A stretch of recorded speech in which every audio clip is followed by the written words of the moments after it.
All of our lives, we've grown up with the stories where the main character is a hero in the making. Formulas vary from the chosen one to this misfit with great heart to those who had this almost impossible task. The villains in those stories are usually very ill-motivated and you get to hate them with all your heart. But what happens when you are faced with the stories where the main character is a grey? It's a little bit evil, but you see how they suffer. You see how they hurt. You don't see things white or black anymore. You see how a character, it's nuanced, it's realistic, it's painfully human. What then? Are they worse? Let's see some thrilling fantasy books with grey main characters and I'll let you decide. And may I present you the character that was my breakthrough and that introduced me to this nuanced side of fantasy, and that is Rin from the Poppy War. It's an epic fantasy story with a nation-inspired setting. We will mainly follow one point of view of this girl called Rin, and it's a very war-driven and strategic series. The story will span for some years. It has some major trigger warnings that I really recommend you to check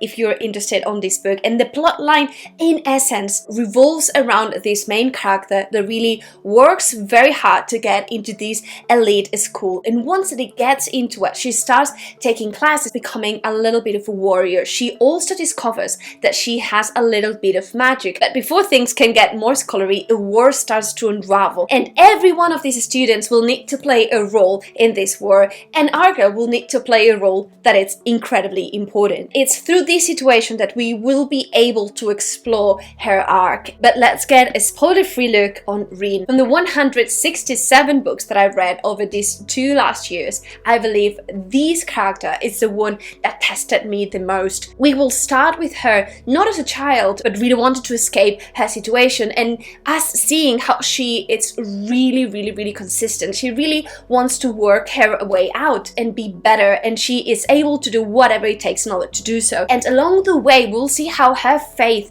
is tested. This character is really smart. She is at times naive and a little bit confused of the new situations that she is facing, but overall she foresees what her acts can unravel. And as readers, we'll get a deeper look in these because it's an incredible blend between character and plot-driven story. And now, changing gears slightly, but not much, we go to She Who Became the Sun. This is another very war-oriented book with another Asian-inspired setting that will follow our girl Chu.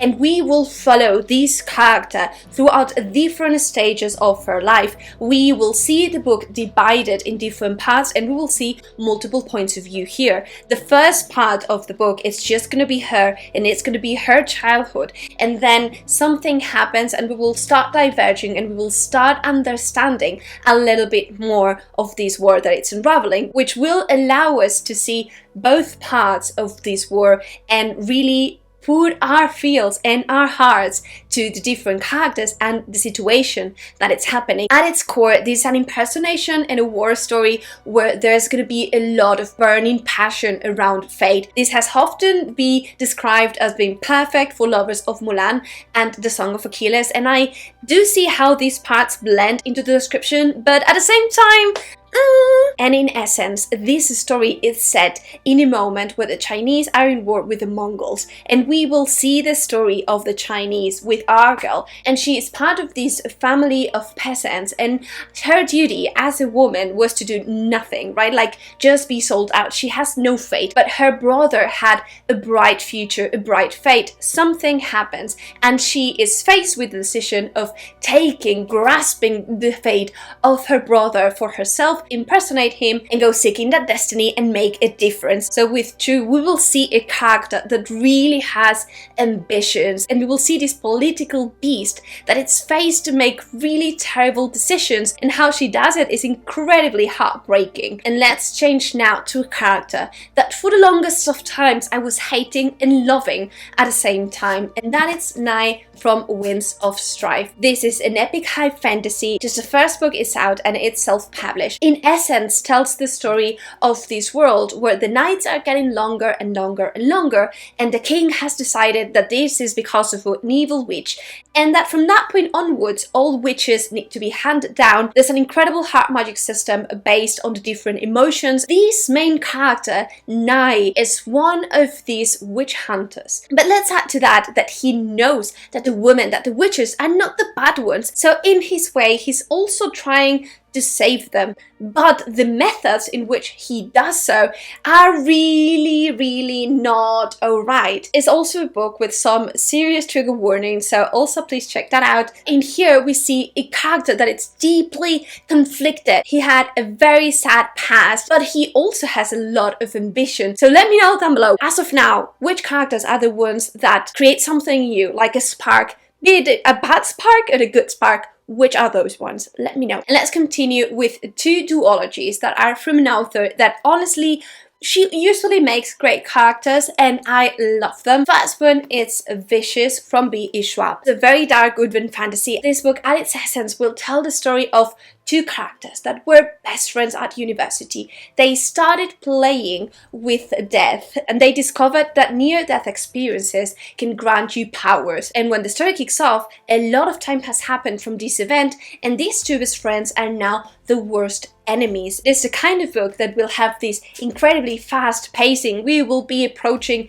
an event of them colliding. But in here, we have these two main characters. Both are grey. You cannot tell who is the good one and who is the bad one. In one hand, we will have Victor. He is the main point of view that we will follow. So it's reasonable to think that we need to be with him. And in the other side, we will have Eli. And he is doing also some very questionable things. Both really expect themselves to be right. You will see the good side, but also their dark side. It's really creepy. Let me know down below if you've read it, if you're Team Victor or if you're Team Eli. And let's pick it up from here to another duology by B. E. Schwab, which is Monsters of Verity. May I present to you Kaz Brekker. This is young adult duology and it does lean younger. However, the magic and overall the story, it's creepy. And in essence, this is an urban fantasy which premise is that an act of violence that happens in this world will breed a monster.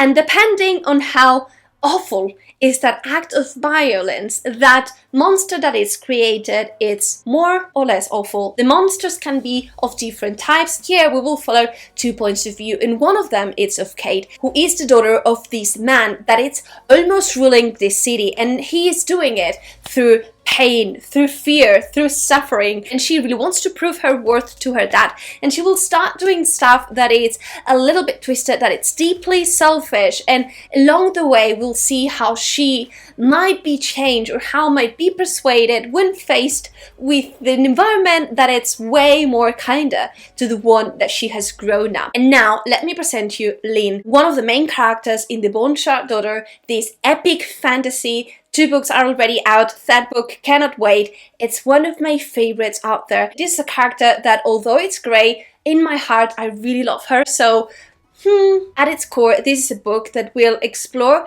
multiple points of view, and at its core, this is a story about an empire that remembers wars from the past. They were almost conquered, but they were saved because they had these creatures that they were able to create called constructs. These constructs are created through magic. You need a bone from a human, then you need to inscribe that bone, and you need to put those bones together in, let's say, animals or dead things, and then you can command that construct. The thing is, a lot of time has passed from that moment, so they are starting to rebel against this magic that only the emperor can do. The thing is, this emperor, it's almost old, and he has this daughter, Lynn. She has forgotten everything, and she is therefore in this path of recovering her memories because she really wants to rule, and we will see how one of the characters is a little bit of a hero. So it's very interesting how we're placed with the mindset of we have clearly a hero, that it's not really that much of a hero, and then we have Lin, who really needs to make tough decisions, and we will conclude this list with a character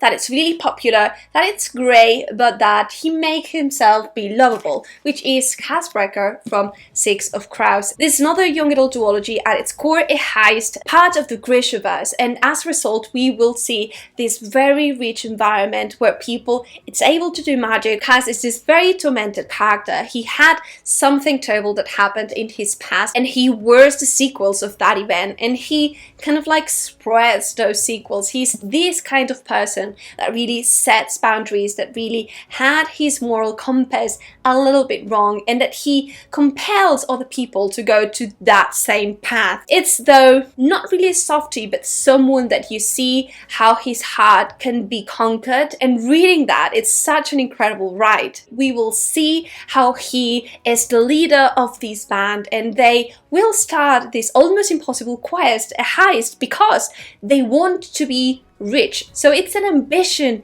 at its core, and he is glad to make the decision of people dying because of money. But of course, things will get a little bit more complex than that. And so let me know down below which is your favorite grey character, or if you even like these types of stories, because if you don't, but you like magic, then I really recommend to watch this video with outstanding magics.